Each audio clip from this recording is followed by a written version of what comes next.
Blake Smith has written a wonderful article on Rene Girard. It's clear, it's succinct, and it encapsulates his thinking into the present situation quite beautifully.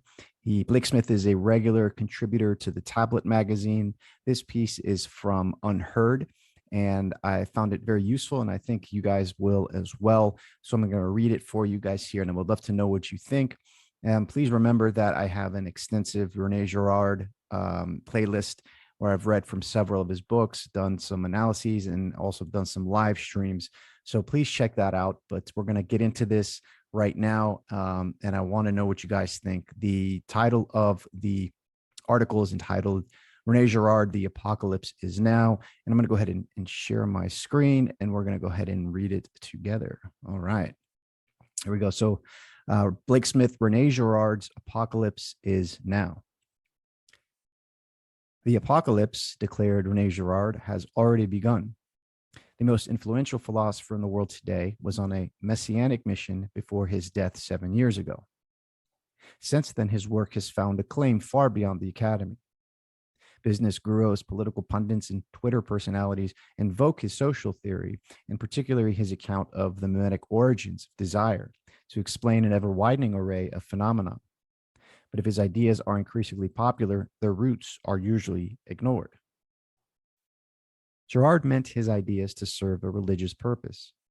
He claimed in one of his final books, published in English as Battling to the End, 2010, that his work had, quote, been written from a Christian perspective, close quote, and specifically a Catholic one.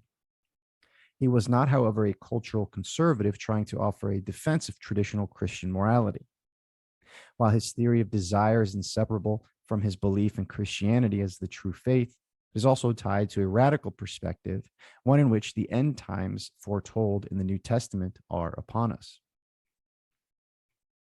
Girard's theory of desire, separated from its Christian context and purposes, is appealingly counterintuitive and expansive. It offers the intellectual pleasure of overturning, perhaps a bit too readily, what is said to be conventional wisdom, and of reducing apparently distinct processes to a single causal mechanism.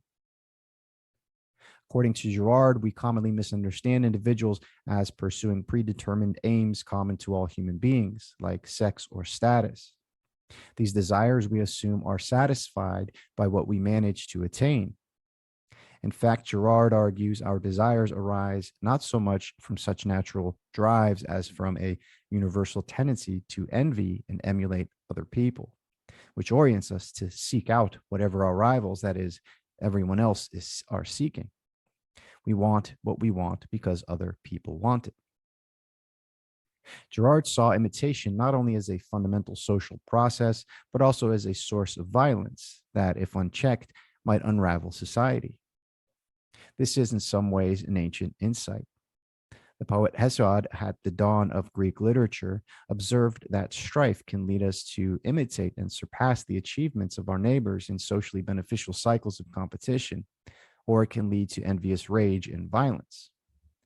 In the 18th century, the founders of laissez-faire economic thought argued that what they called emulation, copying our rivals' behavior with the aim of outdoing their success, was the basis of economic growth, but also a source of conflict among individuals and nations. The originality of Girard's thinking lies in his argument that societies manage the ambivalence of imitation, its capacity to promote social cohesion, or to degenerate into spirals of competitive violence through scapegoating or the exclusion of some agent identified with imitation's negative aspects. In his account, scapegoating is a function of religion and takes the form of sacrifice, the physical destruction of some victim who is understood as responsible for, or in their innocence, expiating the sin of dangerous imitation. The violence of sacrifice precludes the violence of mimetic desire. Girard has found posthumous popularity in Silicon Valley circles, most prominently with Peter Thiel. The historian and philosopher Justin E.H. Smith has written a particularly sharp critique of the way would-be finance technology gurus use Girard to give a veneer of sophistication to otherwise trivial observations about trends. But Girard intended his theory not to provide bite sized insights for the business world, but to serve a specific religious purpose as a justification for Christianity. According to Girard, the death and resurrection of Christ had freed humanity from the cycle of potentially destructive imitation that scapegoating had been intended to contain.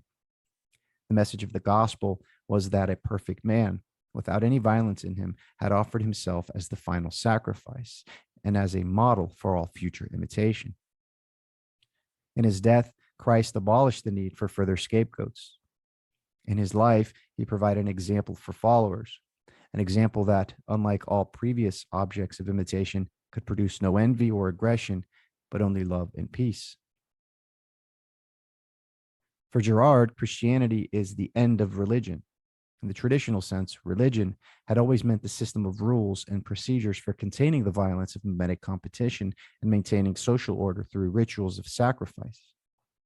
Only Christ, Girard argues, offers an escape from these systems. Unfortunately, for most of the history of Christianity, the radical message of the gospel was suppressed by the church. Ever since the late Roman Empire, ecclesiastical leaders worked with politicians to prop up social hierarchies and justify inequality. Christianity was presented as another version of ancient religions in which priests accepted payment from congregations in return for rituals of blessing and sacrifice. The church fulfilled the role of what Girard, drawing on an obscure term from the theology of eschatology, calls the katechon, a force that holds back the return of Christ and the destruction of our world. This is a Protestant vision of religious history. It views the Catholic Church and its compromises, first with the Roman Empire, then with all subsequent political authorities, as an occlusion of the true message of Christianity. But for Girard, a Catholic, this was not a betrayal, but rather a necessary stage in a historical process that is finally coming to an end.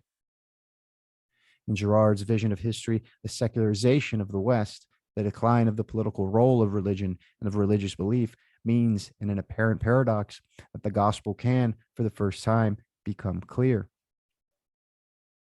For centuries, our societies had existed on the basis of unusually unspoken and philosophically incoherent compromise between pre Christian values of preserving society through rituals of sacrifice and the message of Christ, who showed that sacrifice is now unnecessary and that the end of the world is at hand. Secularization dissolves this compromise. It hastens the apocalypse and thus the second coming of Christ by ending the social rituals that had constrained the violence of competition. Quote, all that remains is mimetic rivalry, and it escalates to extremes. A society without religion, ritual, constraint, or limit, in which atomized individuals compete with each other in steadily worsening spirals of envy and hostility, is the clearing in which Christ will appear. Pundits discussing the mimetic aspects of media, trends, or the role of scapegoating in cancel culture use Girard's concepts to explain a world that he insisted is on the verge of perishing. Those who critique Girard's ideas make a similar mistake to those who wish to take them up for political purposes.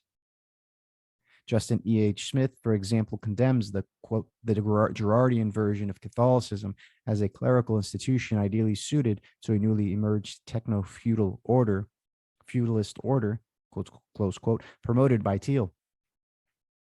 But Girard argued that the role of the church as a clerical institution is coming to an end, as its long compromise with politics ceases, and that this is both a terrifying and a joyous event.